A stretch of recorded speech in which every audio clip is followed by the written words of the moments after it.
Chapter 2. A peaceful mind generates power. At breakfast in a hotel dining room, three of us fell to discussing how well we had slept the night before, a truly momentous topic. One man complained of a sleepless night. He had tossed and turned and was about as exhausted as when he retired. "Guess I'd better stop listening to the news before going to bed," he observed. "I tuned in last night and sure got an earful of trouble." That is quite a phrase, an earful of trouble. Little wonder he had a disturbed night. Maybe the coffee I drank before retiring had something to do with it, he mused. The other man spoke up. "As for me, I had a grand night. I got my news from the evening paper and from an early broadcast and had a chance to digest it before I went to sleep. Of course," he continued, "I used my go-to-sleep plan, which never fails to work." I prodded him for his plan, which he explained as follows: "When I was a boy, my father, a farmer, had the habit of gathering the family in the parlor at bedtime and he read to us out of the Bible. I can hear him yet. In fact, every time I hear those Bible verses I always seem to hear them in the tone of my father's voice. After prayers I would go up to my room and sleep like a top. But when I left home I got away from the Bible reading and prayer habit. I must admit that for years practically the only time I ever prayed was when I got into a jam. But some months ago my wife and I, having a number of difficult problems, decided we would try it again. We found it a very helpful practice, so now every night before going to bed she and I together read the Bible and have a little session of prayer. I don't know what there is about it, but I have been sleeping better and things have improved all down the line. In fact, I find it so helpful that even out on the road, as I am now, I still read the Bible and pray. Last night I got into bed and read the 23rd Psalm. I read it out loud and it did me a lot of good." He turned to the other man and said, "I didn't go to bed with an ear full of trouble. I went to sleep with a mind full of peace." Well, there are two cryptic phrases for you, an ear full of trouble, and a mind full of peace. Which do you choose? The essence of the secret lies in a change of mental attitude. One must learn to live on a different thought basis, and even though thought change requires effort, it is much easier than to continue living as you are. The life of strain is difficult. The life of inner peace, being harmonious and without stress, is the easiest type of existence. The chief struggle then in gaining mental peace is the effort of revamping your thinking to the relaxed attitude of acceptance of God's gift of peace. As an illustration of taking a relaxed attitude and therefore receiving peace, I always think of an experience in a certain city where I lectured one evening. Prior to going on the platform I was sitting backstage going over my speech when a man approached and wanted to discuss a personal problem.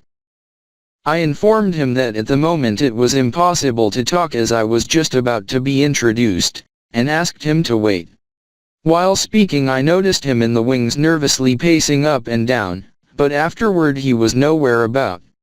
However, he had given me his card, which indicated that he was a man of considerable influence in that city. Back at my hotel, although it was late, I was still troubled by this man, so I telephoned him. He was surprised at my call and explained that he did not wait because obviously I was busy.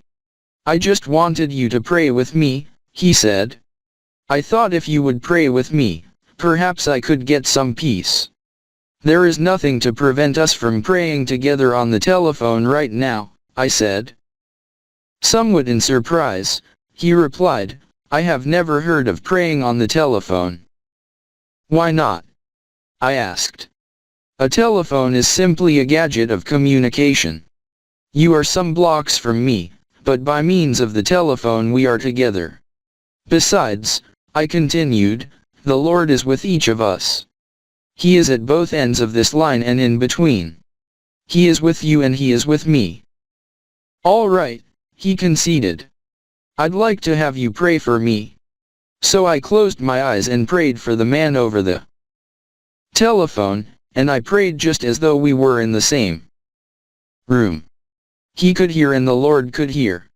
When I finished I suggested, "Won't you pray?" There was no response. Then at the other end of the line I heard sobbing. And finally, "I can't talk," he said. "Go on and cry for a minute or two and then pray," I suggested.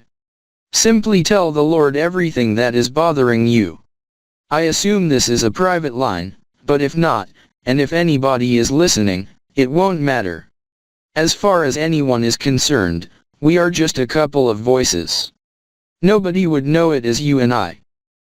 Thus encouraged, he started to pray, hesitantly at first, and then with great impetuosity he poured out his heart, and it was filled with hate, frustration, failure, a mass of it. Finally he prayed plaintively, "Dear Jesus, I have a lot of nerve to ask you to do anything for me, because I never did anything for you. I guess you know what a no account I am, even though I put on a big front. I am sick of all this, dear Jesus. Please help me." So I prayed again, and asked the Lord to answer his prayer, then said, "Lord, at the other end of the telephone wire, place your hand on my friend and give him peace.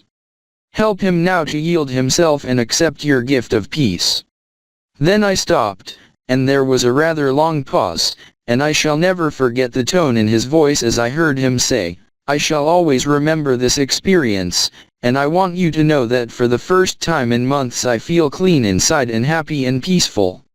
This man employed a simple technique for having a peaceful mind. He emptied his mind and he received peace as a gift from God. As a physician said, "Many of my patients have nothing wrong with them except their thoughts." So I have a favorite prescription that I write for some, but it is not a prescription that you can fill at a drugstore. The prescription I write is a verse from the Bible, Romans 12:2. I do not write out that verse for my patients. I make them look it up and it reads, "Be ye transformed by the renewing of your mind." To be happier and healthier they need a renewing of their minds, that is, a change in the pattern of their thoughts. When they take this prescription, they actually achieve a mind full of peace. That helps to produce health and well-being. A primary method for gaining a mind full of peace is to practice emptying the mind. This will be emphasized in another chapter, but I mention it here to underscore the importance of a frequent mental catharsis. I recommend a mind emptying at least twice a day, more often if necessary. Definitely practice emptying your mind of fears, hates, insecurities, regrets, and guilt feelings. The mere fact that you consciously make this effort to empty your mind tends to give relief. Haven't you experienced a sense of release when you have been able to pour out to somebody whom you can trust worrisome matters that lay heavy upon the heart? As a pastor, I have often observed how much it means to people to have someone to whom they can truly and in confidence tell everything troubling their minds. I conducted a religious service on board the SS Lurline on a recent voyage to Honolulu. In the course of my talk I suggested that people who were carrying worries in their minds might go to the stern of the vessel and imaginatively take such anxious thought out of the mind, drop it overboard, and watch it disappear in the wake of the ship. It seems an almost childlike suggestion, but a man came to me later that day and said, "I did as you suggested and am amazed at the relief it has given me." During this voyage, he said, "Every evening at sunset I am going to drop all my worries overboard until I develop the psychology of casting them entirely out of my consciousness. Every day I shall watch them disappear in the great ocean of time." Doesn't the Bible say something about forgetting those things that are behind? The man to whom this suggestion appealed is not an impractical sentimentalist. On the contrary, he is a person of extraordinary mental stature, an outstanding leader in his field. Of course, emptying the mind is not enough. When the mind is emptied, something is bound to enter. The mind cannot long remain a vacuum. You cannot go around permanently with an empty mind. I admit that some people seem to accomplish that feat, but by and large it is necessary to refill the emptied mind, or the old, unhappy thoughts which you have cast out will come sneaking in again. To prevent that happening, immediately start filling your mind with creative and healthy thoughts. Then when the old fears, hates, and worries that have haunted you for so long try to edge back in, they will in effect find a sign on the door of your mind reading occupied. They may struggle for admission, for having lived in your mind for a long time, they feel at home there. But the new and healthy thoughts which you have taken in will now be stronger and better fortified, and therefore able to repulse them. Presently the old thoughts will give up altogether and leave you alone. You will permanently enjoy a mind full of peace. At intervals during the day practice thinking a carefully selected series of peaceful thoughts. Let mental pictures of the most peaceful scenes you have ever witnessed pass across your mind, as, for example, some beautiful valley filled with the hush of evening time, as the shadows lengthen and the sun sinks to rest. Or recall the silvery light of the moon falling upon rippling waters, or remember the sea washing gently upon soft shores of sand. Such peaceful thought images will work upon your mind as a healing medicine. So now and then during every day allow motion pictures of peace slowly to cross your mind. Practice the technique of suggestive articulation, that is, repeat audibly some peaceful words. Words have profound suggestive power, and there is healing in the very saying of them. Utter a series of panicky words and your mind will immediately go into a mild state of nervousness. You will perhaps feel a sinking in the pit of your stomach that will affect your entire physical mechanism. If, on the contrary, you speak peaceful, quieting words, your mind will react in a peaceful manner. Use such a word as tranquility. Repeat that word slowly several times. Tranquility is one of the most beautiful and melodic of all English words, and the mere saying of it tends to induce a tranquil state. Another healing word is serenity. Picturize serenity as you say it. Repeat it slowly and in the mood of which the word is a symbol. Words such as these have a healing potency when used in this manner. It is also helpful to use lines from poetry or passages from the scriptures. A man of my acquaintance who achieved a remarkable peace of mind has the habit of writing on cards unusual quotations expressing peacefulness. He carries one of the cards in his wallet at all times, referring to it frequently until each quotation is committed to memory. He says that each such idea dropped into the subconscious lubricates his mind with peace. A peaceful concept is indeed oil on troubled thoughts. One of the quotations which he used is from a 16th century mystic: "Let nothing disturb you. Let nothing frighten you. Everything passes away except God. God alone is sufficient." The words of the Bible have a particularly strong therapeutic value. Drop them into your mind, allowing them to dissolve in consciousness, and they will spread a healing balm over your entire mental structure. This is one of the simplest processes to perform and also one of the most effective in attaining peace of mind. A salesman told me of an incident that took place in a Midwestern hotel room. He was one of a group of businessmen having a conference. One man was very much on edge. He was snappy, argumentative, high-strung. Everyone present knew him quite well and realized he was under great nervous pressure. But finally his irritating attitudes began to get on everybody's nerves. Presently this nervous individual opened his traveling bag, took out a big bottle of brackish-looking medicine, and poured himself a large dose. Asked what this medicine was, he growled, "Oh, it's something for nerves. I feel like I'm going to break in pieces. The pressure I'm under makes me wonder if I am going to crack up. I try not to show it, but I suppose even you fellows have observed swallowed several bottles of it, but I don't seem to get any better." The other men laughed, then one said in a kindly manner, "Bill, I don't know anything about that medicine you are taking. Maybe it's all right.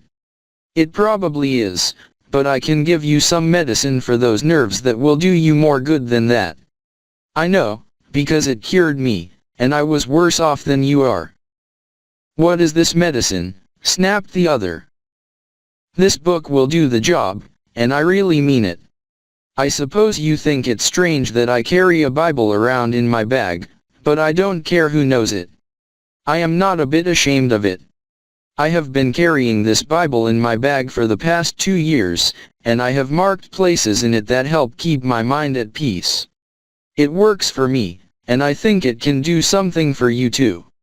Why not give it a trial? The others were listening with interest to this unusual speech. The nervous man had sunk low in his chair. Seeing that he was making an impression, the speaker continued, I had a peculiar experience in a hotel one night which got me into the habit of reading the Bible. I was getting into a pretty tense state. I was out on a business trip and late one afternoon came up to my room terribly nervous. I tried to write some letters, but couldn't get my mind on them. I paced up and down the room, tried to read the paper, but that annoyed me, so I decided to go down and get a drink, anything to get away from myself. While standing by the dresser, my eye happened to fall upon a Bible lying there. I had seen many such Bibles in hotel rooms, but had never read any of them. However, something impelled me, and I opened the book to one of the Psalms and started to read it. I remember that I read that one standing up, then sat down and read another. I was interested but certainly surprised at myself me reading the Bible. It was a laugh, but I kept on reading. Soon I came to the 23rd Psalm. I had learned that one as a boy in Sunday school and was surprised that I still knew most of it by heart. I tried saying it over, especially that line where it says, He leadeth me beside the still waters, He restoreth my soul. I liked that line. It sort of got me. I sat there repeating it over and over, and the next thing I knew I woke up. Apparently I had dropped off to sleep and slept soundly. I slept only about 15 minutes, but upon awakening was as refreshed and rested as if I'd had a good night's sleep. I can remember yet the wonderful feeling of complete refreshment. Then I realized that I felt peaceful, and said to myself, isn't it strange? What is wrong with me that I have missed something as wonderful as this? So after that experience, he said, I bought a Bible, a little one I could put in my bag, and I've been carrying it ever since. I honestly like to read it, and I am not nearly so nervous as I used to be. So, he added, try that, Bill, and see if it doesn't work. Bill did try it, and he kept on trying it. He reported that it was a bit strange and difficult for him at first, and he read the Bible on the sly when nobody was around. He didn't want to be thought holy or pious. But now he says he brings it out on trains and planes or any old place, and reads it, and it does him a world of good. I no longer need to take nerve medicine, he declared. This scheme must have worked in Bill's case, for he is easy to get along with now. His emotions are under control. These two men found that getting peace of mind isn't complicated.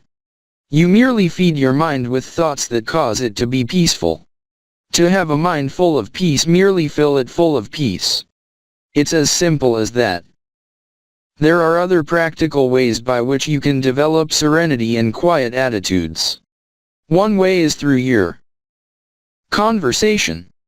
Depending upon the words we use and the tone in which we use them, we can talk ourselves into being nervous, high-strung, and upset. We can talk ourselves into either negative or positive results. By our speech we can also achieve quiet reactions. Talk peaceful to be peaceful. In a group, when the conversation takes a trend that is upsetting, try injecting peaceful ideas into the talk. Note how it counteracts the nervous tensions.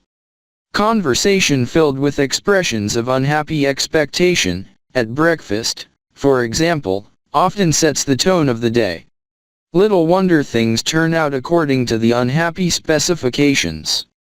Negative conversation adversely affects circumstances. Certainly talk of a tense and nervous nature enhances inner agitation. On the contrary, start each day by affirming peaceful, contented, and happy attitudes and your days will tend to be pleasant and successful. Such attitudes are active and definite factors in creating satisfactory conditions. Watch your manner of speech then if you wish to develop a peaceful state of mind. It is important to eliminate from conversations all negative ideas, for they tend to produce tension and annoyance inwardly. For example, when you are with a group of people at luncheon, do not comment that the communists will soon take over the country. In the first place, communists are not going to take over the country, and by so asserting you create a depressing reaction in the minds of others. It undoubtedly affects digestion adversely. The depressing remark colors the attitude of all present, and everyone goes away with a perhaps slight but definite feeling of annoyance. They also carry away with them a mild but definite feeling that something is wrong with everything. There are times when we must face these harsh questions and deal with them objectively and vigorously, and no one has more contempt for communism than I have, but as a general thing to have. Peace of mind. Fill your personal and group conversations with positive, happy, optimistic, satisfying expressions. The words we speak have a direct and definite effect upon our thoughts. Thoughts create words, for words are the vehicles of ideas. But words also affect thoughts and help to condition if not to create attitudes. In fact, what often passes for thinking starts with talk. Therefore, if the average conversation is scrutinized and disciplined to be sure that it contains peaceful expressions, the result will be peaceful ideas and ultimately, therefore, a peaceful mind. Another effective technique in developing a peaceful mind is the daily practice of silence. Everyone should insist upon not less than a quarter of an hour of absolute quiet every 24 hours. Go alone into the quietest place available to you and sit or lie down for 15 minutes and practice the art of silence. Do not talk to anyone. Do not write. Do not read. Think as little as possible. Throw your mind into neutral. Conceive of your mind as quiescent, inactive. This will not be easy at first because thoughts are stirring up your mind, but practice will increase your efficiency. Conceive of your mind as the surface of a body of water and see how nearly quiet you can make it, so that there is not a ripple. When you have attained a quiescent state, then begin to listen for the deeper sounds of harmony and beauty and of God that are to be found in the essence of silence. Americans unfortunately are not skilled in this practice, which is a pity, for as Thomas Carlyle said, silence is the element in which great things fashion themselves. This generation of Americans has missed something that our forefathers knew and which helped to condition their character, and that is the silence of the great forest or of the far-reaching plains. Perhaps our lack of inner peace is due to some extent to the effect of noise upon the nervous system of modern people. Scientific experiments show that noise in the place where we work, live, or sleep reduces efficiency to a noticeable degree. Contrary to popular belief, it is doubtful if we ever completely adjust our physical, mental, or nervous mechanisms to noise. No matter how familiar a repeated sound becomes, it never passes unheard by the subconscious. Automobile horns, the roar of airplanes, and other strident noises actually result in physical activity during sleep. Impulses transmitted to and through the nerves by these sounds cause muscular movements which detract from real rest. If the reaction is sufficiently severe, it partakes of the nature of shock. On the contrary, silence is a healing, soothing, healthy practice. Star Daily says, "No man or woman of my acquaintance who knows how to practice silence and does it has ever been sick to my knowledge. I have noticed that my own afflictions come upon me when I do not balance expression with relaxation." Star Daily closely associates silence with spiritual healing. The sense of rest that results from a practice of complete silence is a therapy of utmost value.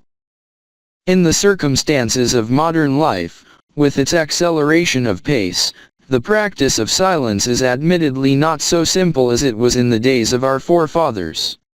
A vast number of noise-producing gadgets exist that they did not know, and our daily program is more hectic. Space has been annihilated in the modern world, and apparently we are also attempting to annihilate the factor of time.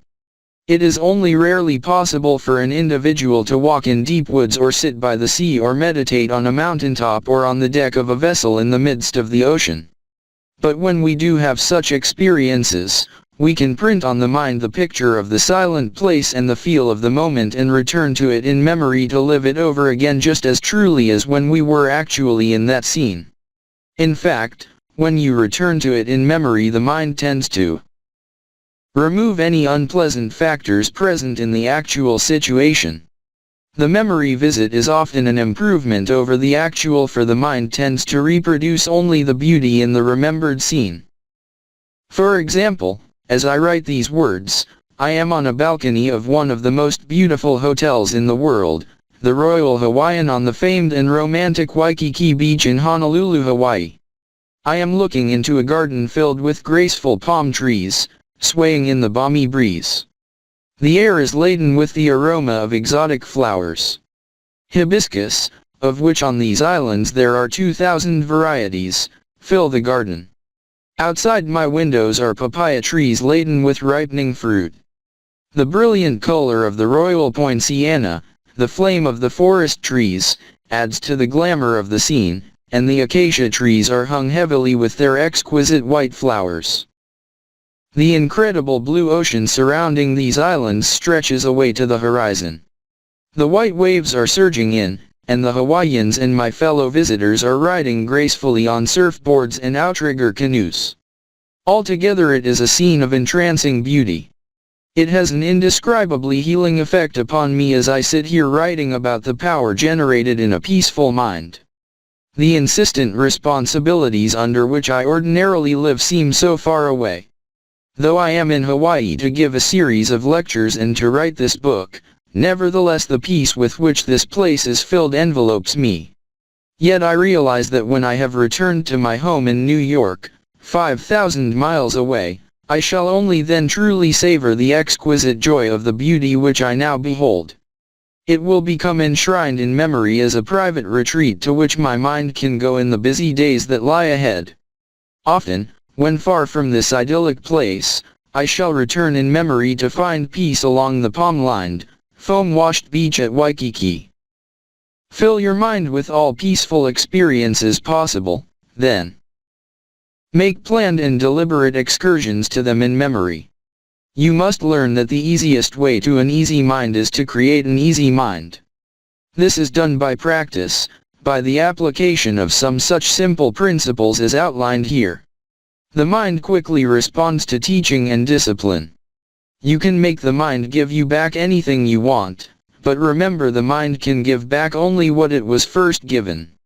Saturate your thoughts with peaceful experiences, peaceful words and ideas, and ultimately you will have a storehouse of peace-producing experiences to which you may turn for refreshment and renewal of your spirit. It will be a vast source of power. I spent a night with a friend who has a very lovely home. We had breakfast in a unique and interesting dining room. The four walls are painted in a beautiful mural picturing the countryside in which my host was reared as a boy. It is a panorama of rolling hills, gentle valleys, and singing streams, the latter clean and sun-speckled, and babbling over rocks. Winding roads meander through pleasant meadows. Little houses dot the landscape. In a central position is a white church surmounted by a tall steeple. As we breakfasted, my host talked of this region of his youth, pointing out various points of interest in the painting around the wall. Then he said, "Often as I sit in this dining room I go from point to point in my memory and relive other days. I recall, for example, walking up that lane as a boy with bare feet, and I can remember yet how the clean dust felt between my toes. I remember fishing in that trout stream on many a summer afternoon and coasting down those hills in the winter time. There is the church I attended as a boy. He grinned and said, I sat through many a long sermon in that church but gratefully recall to mind the kindliness of the people and the sincerity of their lives. I can sit here and look at that church and think of the hymns I heard there with my mother and father as we sat together in the pew. They are long buried in that cemetery alongside the church, but in memory I go and stand by their graves and hear them speak to me as in days gone by. I get very tired and sometimes am nervous and tense. It helps to sit here and go back to the days when I had an untroubled mind, when life was new and fresh. It does something for me. It gives me peace. Perhaps we all cannot have such murals on the dining room walls, but you can put them around the wall of your mind, pictures of the most beautiful experiences of your life. Spend time among the thoughts which these pictures suggest. No matter how busy you may be or what responsibilities you carry, this simple, rather unique practice, having proved successful in many instances, may have a beneficial effect upon you. It is an easily practiced, easy way to a peaceful mind. There is a factor in the matter of inner peace which must be stated because of its importance.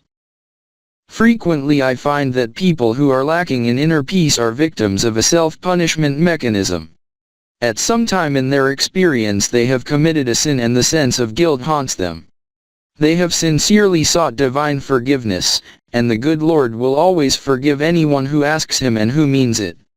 However, there is a curious quirk within the human mind whereby sometimes an individual will not forgive himself.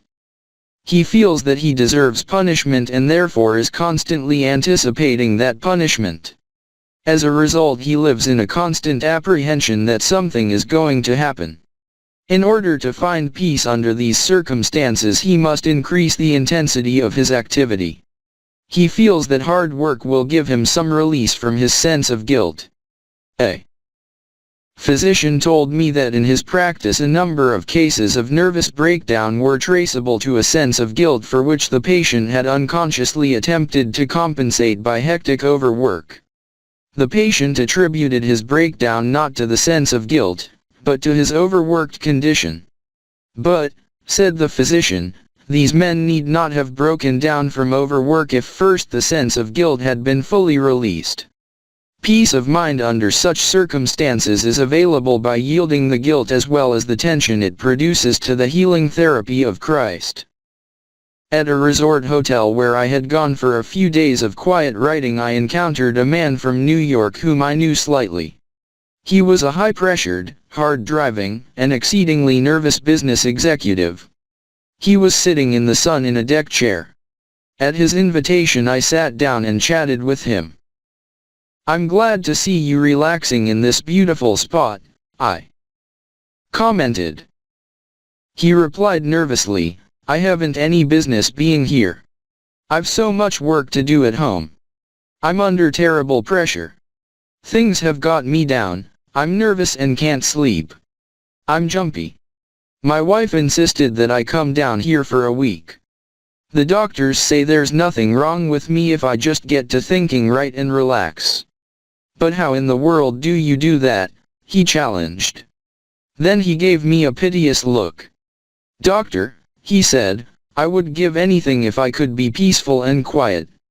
It's what I want more than anything in this world." We talked a bit, and it came out in the conversation that he was always worrying that something sinister was going to happen. For years he had anticipated some dire event, living in constant apprehension about something happening to his wife or his children or his home. It was not difficult to analyze his case. His insecurity arose from a double source, from childhood insecurities and from later guilty experiences. His mother had always felt that something was going to happen, and he had absorbed her anxiety feelings. Later he committed some sins, and his subconscious mind insisted upon self-punishment. He became victim to the mechanism of self-punishment. As a result of this unhappy combination, I found him this day in a highly inflamed state of nervous reaction. Finishing our conversation, I stood beside his chair a moment. There was no one near, so I rather hesitantly suggested, "Would you by any chance like me to pray with you?" He nodded, and I put my hand on his shoulder and prayed, "Dear Jesus, as you healed people in the long ago and gave them peace, heal this man now. Give him fully of thy forgiveness. Help him to forgive himself. Separate him from all his sins and let him know that you do not hold them against him. Set him free from them. Then let thy peace flow into his mind, and into his soul, and into his body." He looked up at me with a strange look on his face and then turned away, for there were tears in his eyes and he didn't want me to see them. We were both a bit embarrassed, and I left him. Months later I met him, and he said, "Something happened to me down there that day when you prayed for me. I felt a strange sense of quietness and peace, and," he added, "healing." He goes to church regularly now and he reads the Bible every day of his life. He follows the laws of God and he has lots of driving force. He is a healthy, happy man, for he has peace in his heart and mind.